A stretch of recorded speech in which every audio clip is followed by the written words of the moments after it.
Hi everyone and welcome to week 6. My name's Sam and today I'm going to talk about the impact of varied influence and power over decision making and environmental management, in particular in the context of the Petroleum Exploration Permit 11, commonly known as PEP11. Decision making in environmental management is a complex process in which the roles and rights of each aspect of the environmental sphere must be considered. In the past, decision-making has primarily been framed in a way in which humans and non-human aspects of a system are valued differently, with distinction between that of a resource and a human aspect. This furthers into the animal sphere, with human supremacism projected through everyday speech with lines such as, "What are we, animals, to be treated like this?" These distributive injustices of anthropogenic culture often result in humans seeing their needs as higher than those of others and taking more than their fair share.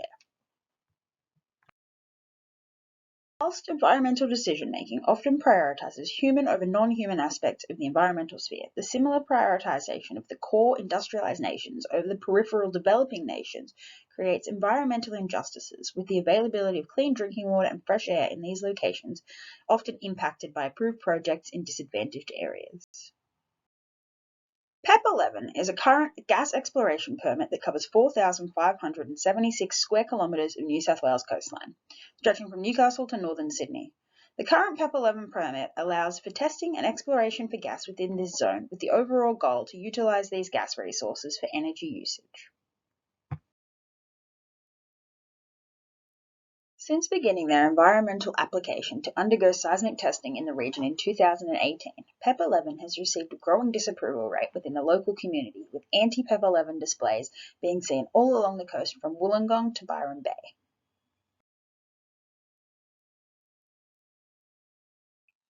Opposition to the project is based off of a range of factors, including the risk to the ecosystem, in particular migratory whales, the impact on lifestyle and livelihood of the millions of residents that live along this coastal strip, and questioning the necessity of building further fossil fuel extraction in the face of climate change. The Save Our Coast Alliance are the primary NGO working to build community engagement against PEP11 through the use of ongoing community awareness campaigns, market stalls, movie screenings, passive protests, petitions, and ongoing communication with local and federal MPs. On February 4, 2020, Save Our Coast, with the support of federal member for Warringah, Zali Steggall, presented a 56,000 signature petition to federal parliament in support of a ban of seismic testing and drilling for gas in the PEP11 zone. Since this date, this petition has grown to almost 80,000 signatures.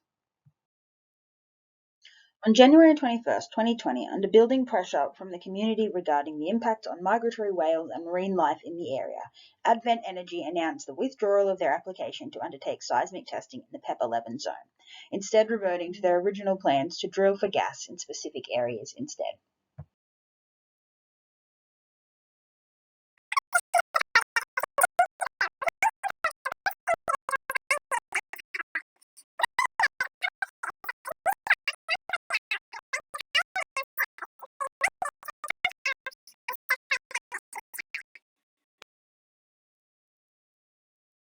Opposition extends into the political sphere as well, with federal MPs from all adjacent regions, Liberal, Labor and Independent, declaring their opposition to the project. Higher-ranking politicians, including that of Prime Minister Scott Morrison, Deputy Premier John Barilaro and Opposition Leader Anthony Albanese, all backed the rejection of this project.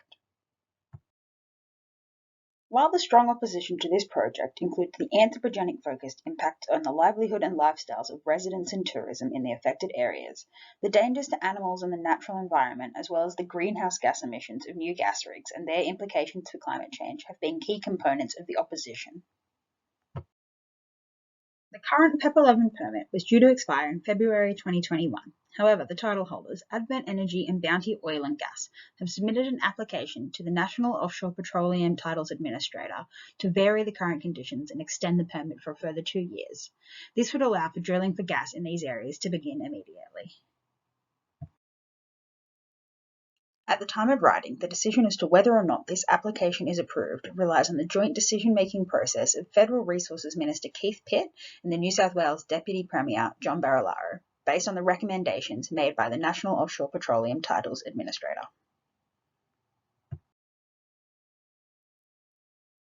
Given the extremely high opposition to this project from the community, elected officials, and even Mr. Barilaro himself, it would be expected that this extension would be rejected. However, Minister Pitt indicated that he intends to make a decision based off the national interest and the need for gas industry certainty.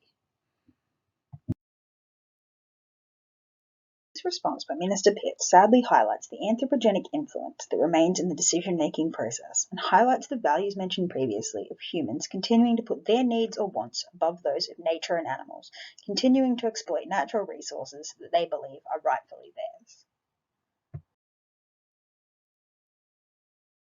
Further to this, while this example displays a high level of community involvement, its location within a relatively well-off socioeconomic, highly populated area begs the question of whether or not so many people would be as opposed to this application if it was occurring somewhere further away from their front doorsteps.